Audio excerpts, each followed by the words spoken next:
privilege of spending the last 20 years getting inside the boardrooms and shop floors some of the world's most admired, successful and innovative companies, ranging from iconic service organizations like Ritz-Carlton and Southwest Airlines to iconic innovation cultures like Lego and Tesla, through to some hidden gems, organizations like the Harrop Folt School in Manchester that completely transformed itself from the worst performing school in the country to one of the best performing schools in the country.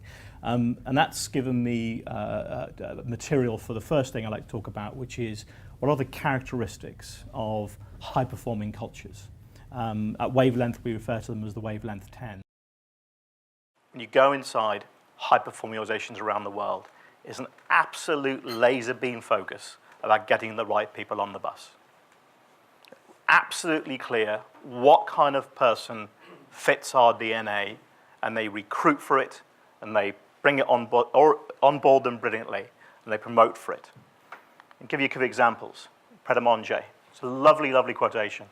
If you want your company to be full of passionate people, just recruit passionate people.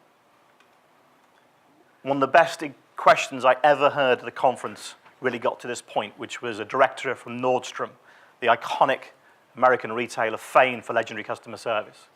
And after the end of his speech, a lady said to him, "Sir, I've got a question for you, burning question. Please, please tell me who trained your people." He said, "Ma'am, the answer's easy. Their parents." You can't train nice. What are the principles and the practices that leaders in really, really high-performing cultures adhere to?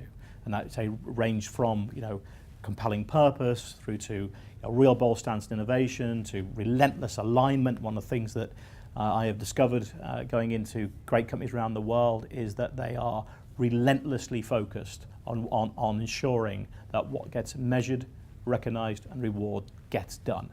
Because why, as an employee of an organization, would you do anything else?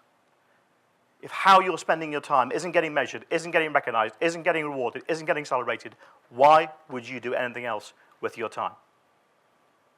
Yet I see time and time and time in organizations incredible misalignment, because what this is completely misaligned with what the vision or the mission or what the CEO or is saying they want the organization to focus on. I spent a lot of time in Silicon Valley, going inside some of the iconic companies, the Netflixes, the Googles, the Apples, the LinkedIns, and also some of the leading VC firms, the Andreessen Horowitzes of this world, the Silicon Valley banks, and also getting access to some of the leading entrepreneurs and thought leaders. And so the second thing I love speaking about really is this notion that Silicon Valley is coming, that the amount of technological disruption coming at organizations is almost unprecedented. What do you do about it as an organization? Question I like to ask the clients is, what's your business as unusual structure? I have a lot of CEOs saying, "Adrian, business as usual isn't broken. Still making money, it's still profitable, maybe a little bit of growth, maybe a flat line.